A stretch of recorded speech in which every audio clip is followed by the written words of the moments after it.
I found it. But you know what? We should have this discussion when we've got more time.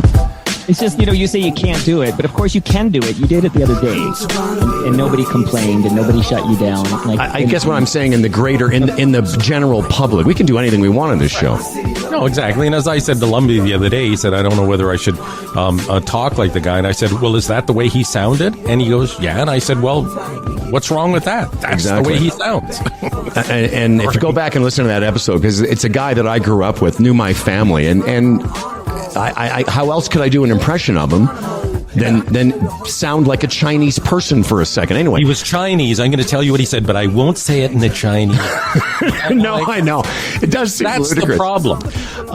Anyway. But Mike's here because yesterday, in true Humble and Fred fashion, sometimes when things go off the rails on the show, it's pretty fascinating. It's happened many times over the history of this podcast, over the history of our show. It goes all the way back to Al Waxman stopping an interview and telling me how disrespectful I was for asking him how many Canadian Tire points you needed to get the Order of Canada. So we've had a tradition here. So Freddie, Mike, why don't we set up what happened yesterday?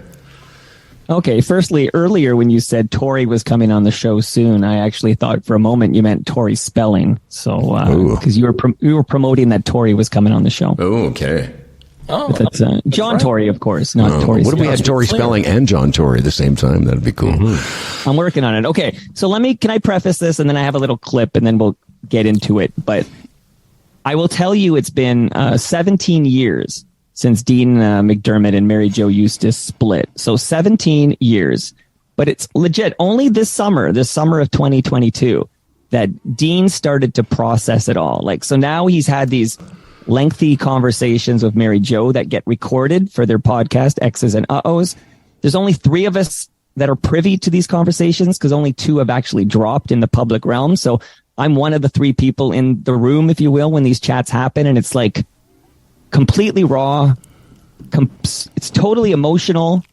And it's been very tough on Dean because for the first time in 17 years, he's really kind of looking at what happened when he left his wife and kid and married Tori Spelling. Okay, so these floodgates have opened and it's all gushing out now. And then to go to yesterday, do you want to hear the clip first? And then I can break down the specifics of Dean on Humble and Fred yesterday morning. Yeah, do it. This is your show now. Go ahead. It's mine. Okay, good. Finally, mission accomplished. That's right. You've finally taken over. 90 seconds, but it's worth it because we have to set it up. Here we go. But at that point in the story, you come to Mary Jo and say, hey, remember all that stuff I was talking about, how this is going to be the greatest thing and how we're going to, this is a dream life. And and you were doing very well. You were doing that. Your career had taken off. And so how does that conversation go? Did it start with, hey, Mary Jo, remember that 90210? No. I mean, no. I can tell you because I wrote a show. Oh, God, poor Dean. Is this too much for you on your birthday? It is. It's okay. It is. It is. I didn't think. Good. I mean, great questions, guys. Good deep dive on the questions. Oh, I'm sorry because I thought that's what this was going to be about. Yeah. Well, I did. Yeah. So I actually wrote a story about this called Palm Springs because this is what happened verbatim. Is we were on a family vacation with another couple, with Jack and Lola, and this other couple ultimately sold the story to all the tabloids and made a fortune and renovated their kitchen. Duh, that's going to happen. But Dean was just sort of distant during the vacation. Long story short, I write about this. I went up to the room to change Lola's diaper, and Dean had just got back from golf. And I said, something's wrong. I just feel something's wrong. And I said, have you met somebody? And he said, yeah. And I said, was it Tori? And he said, yes. I said, did you sleep with her? And he said, yes. And I said, he said, she's my soulmate. We're in love. And and that's where our story began. Oh, he just left. He left. So that happened yesterday morning, live on Humble and Fred. Right after that appearance, because I was listening live, and I was initially thinking Dean had an internet outage or one of his 5 kids had a crisis or something he had to attend to. Because I've known Dean to I've never known him to bail when it got heavy like that. He usually is very real and authentic and This time, though, he disappeared. So right away, I had a phone call with MJ, and we speculated on what we thought happened. And then it took a while to connect with Dean McDermott. But it turns out that combination, there's like a triple threat. One of your Hundy P's kind of nailed it, but it's his birthday, so he's turning 56 yesterday. It's 5:15 in the morning, his time, when he's popping on, and he was happy to come on. He was excited and looking forward to talking golf with you, Howard, and everything.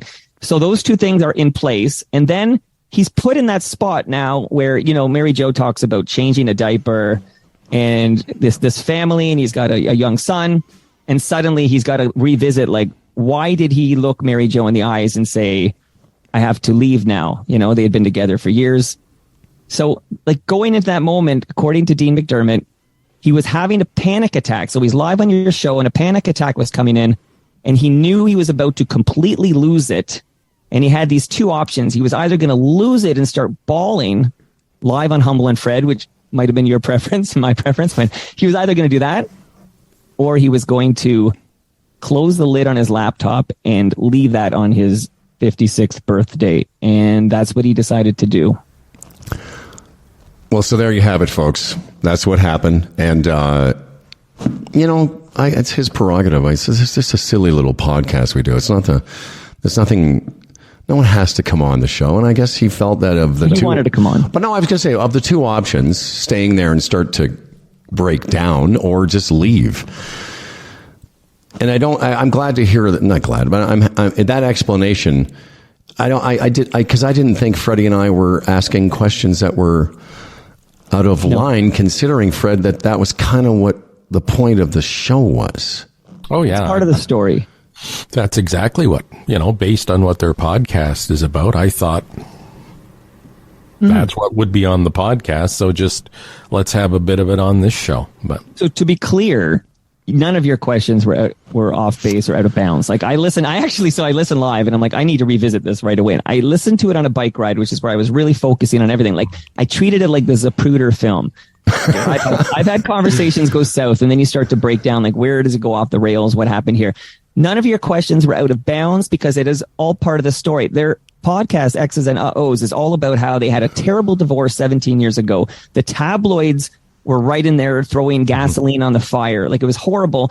Dean told me he had blocked MJ's number for years. Like, literally, the mother of his child blocked the number, and he's off with a toy spell and having 5 kids. But now that they're dealing with what happened, Mary Jo and Dean have become friends, and they're documenting this, and it's not scripted. It's all authentic. It's quite emotional and wonderful, but at the same time, it's tough for Dean because now he's basically eating a lot of shit and maybe Howard can relate, maybe Dan, but all us divorce guys can relate. When you look your wife in the eyes and say, especially if you have kids. Mm-hmm. Which I've been through this. Okay? I'm leaving the marriage now. You know, and Mike and I talked about this a little bit yesterday, and you know, I thought about it since our conversation that it just, I know it's cliche to say, but you know, everyone is going through something. Everyone is struggling with something that the rest of us aren't privy to. You know, I opened up this morning about something that I'm struggling with, which is this fucking universal anti-Semitism. But Dean McDermott doesn't owe us anything. I mean, you know, it was kind of a neat moment because when somebody bails on you, it's like, well, that doesn't happen very often. But it's an interesting explanation that the guy just was overwhelmed. Yep. He went there. He went to that moment 17 years ago. And this is what he does on the podcast. And it does result in tears on the podcast, but that's him and MJ in a private. Like, I turn off my video, he forgets I'm there, and he's talking to his ex-wife. But here he was on his show with 2 guys he knew from the 90s, right? Like, you guys are from his hometown, and his birthday, it's 5/15. It was just too much. Yeah, no, I get it. And so what do you think of that, Freddie, about him kind of, you know, hey, we couldn't have known that moment was coming. We were just asking questions like we would thought that's what you do. Well, that's the explanation. I really don't have a lot to say about it. That's what happened. That's what he was going through. You know, and I think we all can look back on our lives, and sometimes, you know, time actually works against you because, you know, something happens and at the time you don't think it's a big deal, but then a few years later you look back and you think, how did I do that? How did I say that? So that's what he was going through. Like, you know, he was caught up with Tori Spelling and, you know, and Mary Jo referred, you know, part of it may have been infatuation, the Hollywood, the star stuff. At the time, it all made sense to him. Now it just looks that's a great point. And I think that not only is that a good point, but also, the fact that he's still with Tori Spelling, I find fascinating. Yes. Like that, when he said to his wife, Mary Jo, that was my soulmate. Well, maybe that turned out to be true, but the whole thing was just messy. And what you said about time and perspective, I mean, we all can look back and say, I don't know that I handled that so well. Yeah, time heals a lot of things, but sometimes time can work the other way. When my ex-wife and I had the conversation with our daughters that we were going to split up. Mm-hmm. Oh. Like, I can tell you, we had gone to counseling. I don't know, if you did this, Boone? We went to counseling for a while a couple months, because we knew before they did, obviously. But we had gone to some counseling mainly about how do we, in a loving and constructive way, tell these children of ours. And how old were they at the time, actually? Or do you remember? I do. Yeah, I think like 13 and 10. Yeah, that's very. Oof. But mine were 6 and 8. So, and I want to just finish by saying that. It was, we were in a room with a woman who's a professional, et cetera, et cetera. But when it came down to that moment of telling these children and looking at their parents, like, I can see how we could get emotional around those things because, it's at the time you think, well, we're doing the best thing for everybody and everyone will be happier in the end. But I know my kids, I don't know about you, Boone, but I know both of my children have been profoundly affected by that event in their lives. And I would say this too, more than I thought at the time. And now 14 years later, I don't know, the perspective I have now is different than I did then. And I can just leave it by saying that. I don't think I knew then, and I don't think Randy did either, could have understood the impact that we were going to have on these two human beings' lives. Sure. Now imagine, the U.S. tabloids all over you and Randy's divorce and everything, and your kids and everything. Well, I was surprised. I'm surprised it wasn't all part of Now Magazine or I at the time. Yes, for sure. Now Magazine. Here's what I don't understand. Help me with this. Yes, Tori Spelling, but Dean McDermott and Mary Jo Eustace, what did that mean to the tabloids? They were just a couple of Canadians. No, it was Tori. Tori. It was all about. Okay, no, I get that. But so Tori having this affair with this guy, relatively, let's be honest, unknown in that market. In America, a little known in America, absolutely. But you know what I mean. Usually, it's like boom, boom. These two big. Anyway. No, it was all I think Tori. it was just, it shows the impact, the strength of celebrity she had at the time. Right, absolutely. Now I'll just say I know because there's another Humble and Fred guest coming very, very soon. But I just will say I have a lot of empathy for Dean McDermott and what he's going through in this process, and the fact that he's actually been willing to participate with Mary Jo in this very therapeutic, cathartic revisiting of everything that went down 17 years ago. It's kind of amazing, and the fact that I get to record it and share it blows my mind. So there is a second episode I literally just dropped before I came on. So go to your podcatcher of choice and check out X's and Uh-Ohs and hear the real talk from those two. And you know what? Now that having the background that we all have, I think it makes that podcast even more compelling.